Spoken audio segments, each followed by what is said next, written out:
So nandito tayo uli sa Baliti project mga kabahay, no?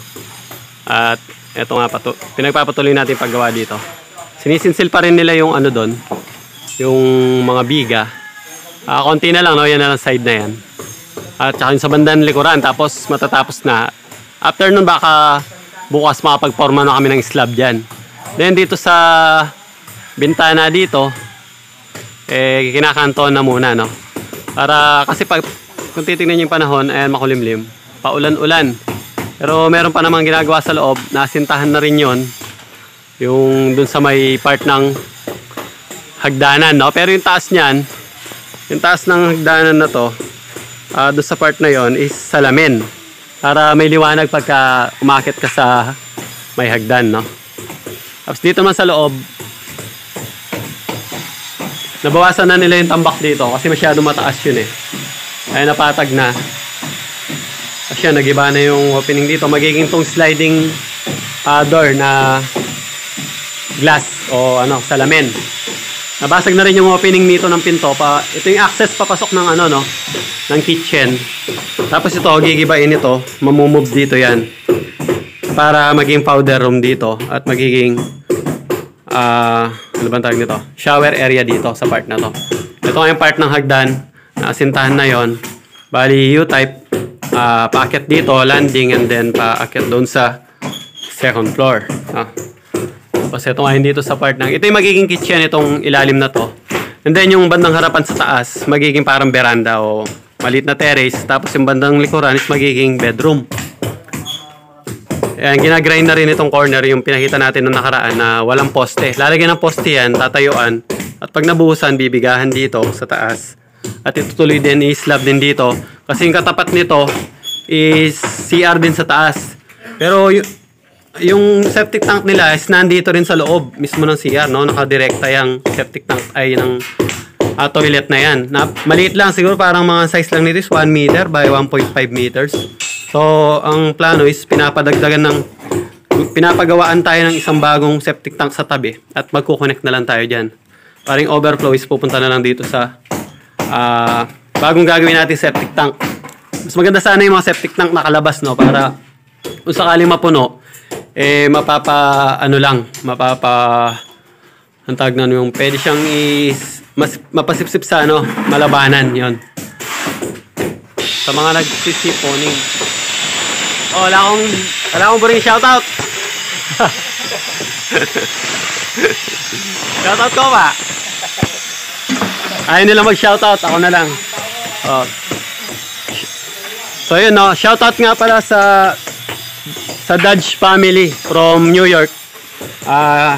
Yung mga kamag-anak natin sa New York, sila Tita Delia, sila Tito Douglas, kay Jaime at saka kay Brian Dodge. Yun, mga pinsan ko yung mga yon, tsaka tito ko na pinapanood nila pala tayo, no? Nabanggit lang ng kapatid ko si Tenga na nanonood.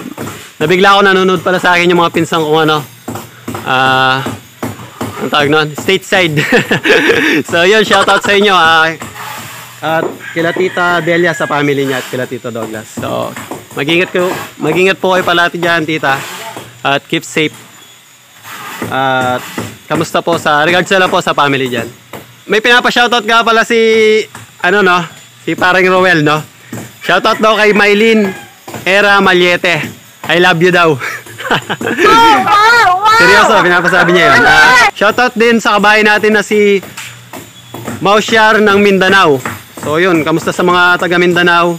At shoutout sa mga Galarpe family ng Kilo, Guagua, Pampanga. So yun lang muna mga kabahay. At update ulit tayo mamaya. After ko dito, after lunch, babalik tayo sa Deca project. Itatiles na natin yung master's bedroom doon. Gamit yung natin, no? Yung pinakita kong tiles, yung mga planks, yung mga tile planks.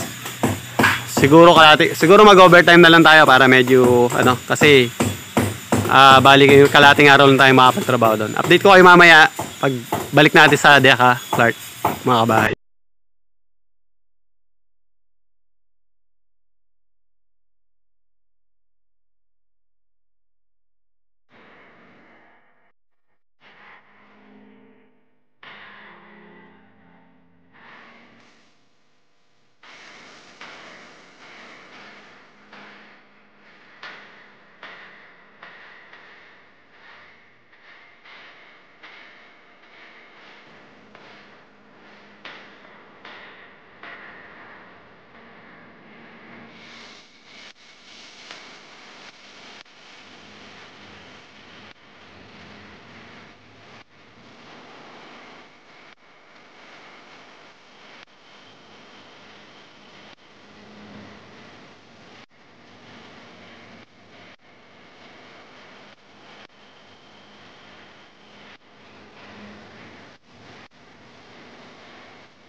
Yan, bali nandito na naman tayo sa Diaka Clark mga kabahay, no?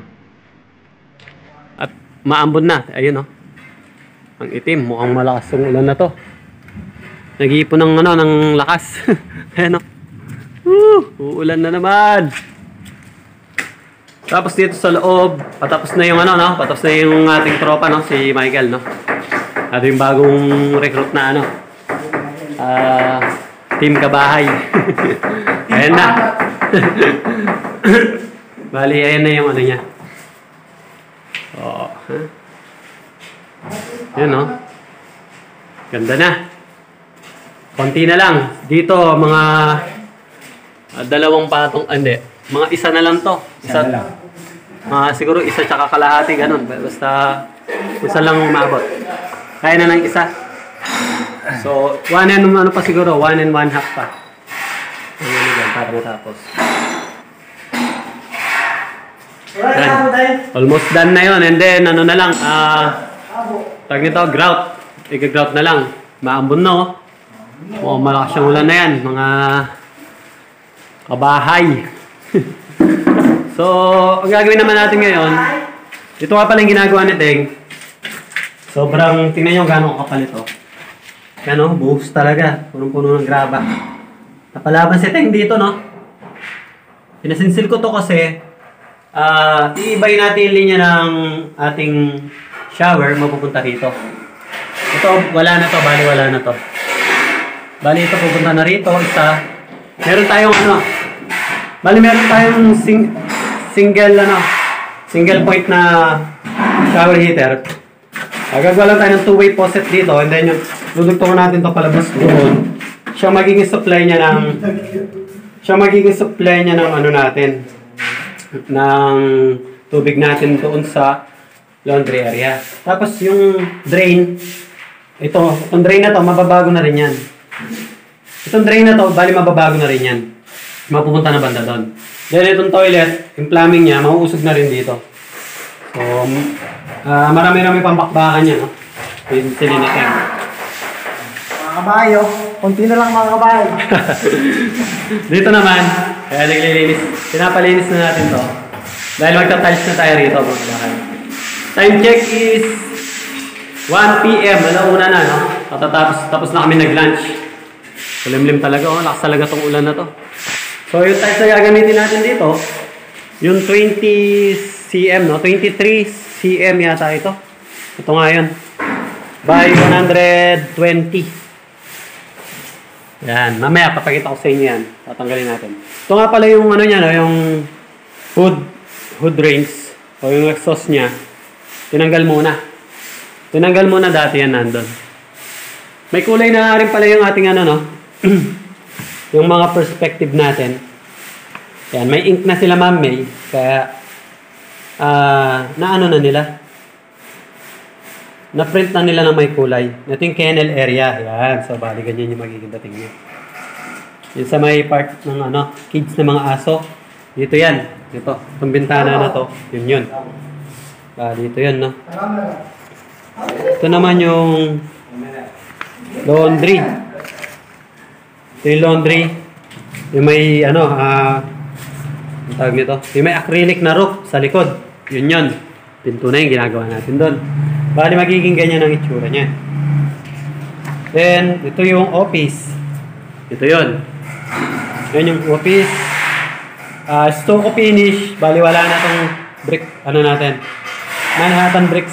Yung Manhattan bricks natin, less na yan. Wala na rin itong Manhattan bricks sa master's bedroom. Ito nga yung tiles natin. At yung ginawa natin extension, hindi na nasunod itong nilipat natin na isang maliit na window. Kasi nga, itong part na to is gagawin na lang cabinet. Kaya hindi na namin yan i-install. Ito naman yung magiging itsura ng ating CR, toilet and bath. Ito yung kitchen.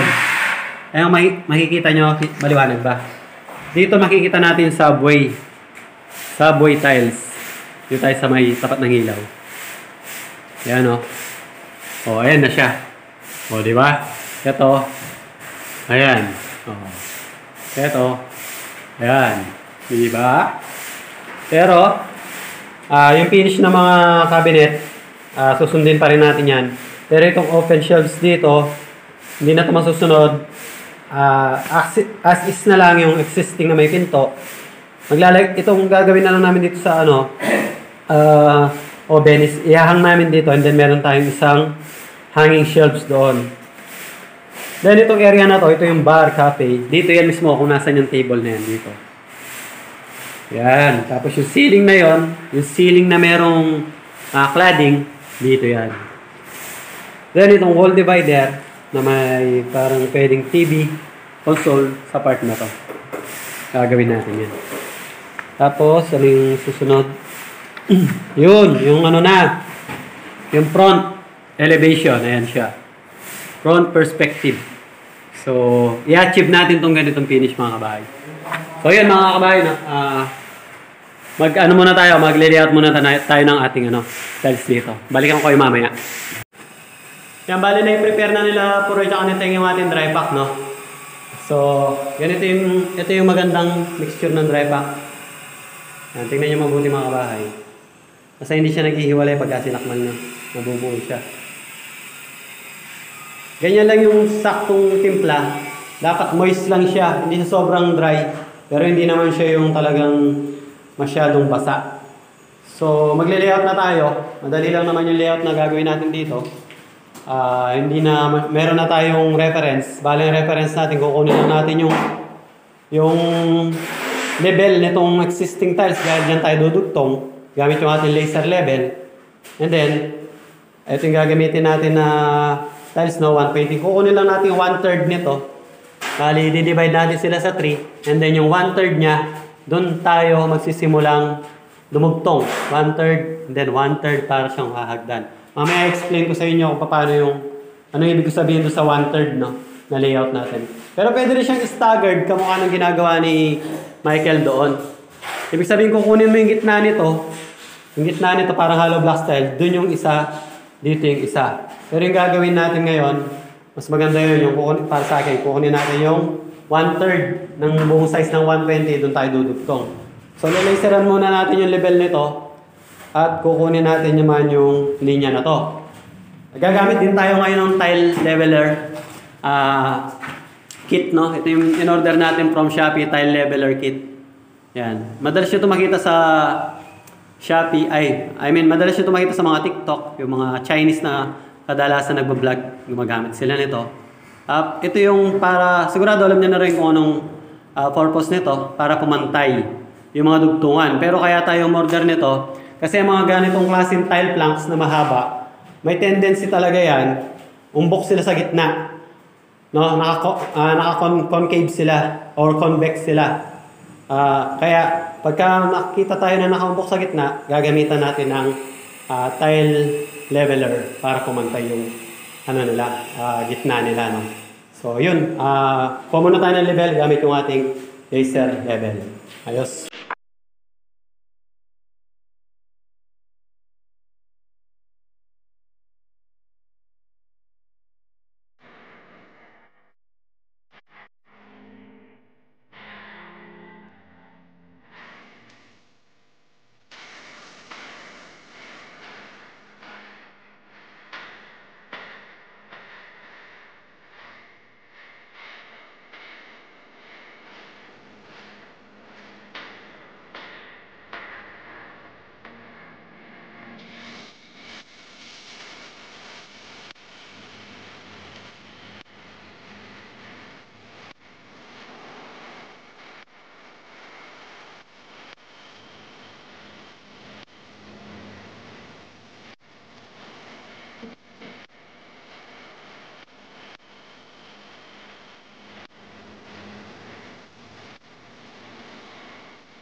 So, ayan na yung nalatag natin mga kabahay, no? Yun, ganda, oh. Pantay na pantay, no? Kahit natutukan pa natin, no? Kahit natutukan pa natin yan. Pantay na pantay. Magaling yung ating tile leveler, no? Ganda, oh. Yung wall lang hindi pantay. Pero yung tiles natin, ganda. Alright. OT kami ni Puroy, no? Kasi alaw na tayo dumating dito kanina. At alas 2 na tayo nakapag-tiles. Bukas, abangan nyo. Ituturo ko paano ko ito yung layout. Kung paano yung layout yung mga ganito mahaba, no? Hindi ito staggered, hindi ito hollow block pattern kamukha nandun sa subway natin. Ganda talaga ng tiles na to, tsaka yung texture nyo, mapipil mo. Hindi siya madulas, nasarap siya sa paa, sarap niya kapakan. Tapos dito naman, ito na ang ating subway tiles, tapos na. Ganda rin, no? Bukas sigagrout na yan, no? Tuyo na to bukas. Ayan na ang ating subway tiles. Alisin natin mga spacer kasi pagka tumigas siya bukas, didikit, mahirap ng ano. So, bukas, magpapatuloy natin yung pagtatiles doon, pero doon muna tayo pupunta sa Balite. Babalikan na lang natin. Ang ginagawa na lang natin is sino-overtime na lang natin para may matatapos din tayo dito mga kabahay. So, hanggang dito na lang yung vlog natin sa araw na to mga kabahay. Salamat sa pagsubaybay. Sana patuloy nyo pong subaybayan yung mga series of vlog na gagawin natin hanggang matapos tayo rito. Yung progress ng trabaho natin dito at doon sa San Fernando. Okay? Bukas na lang uli mga kabahay. Salamat sa panonood.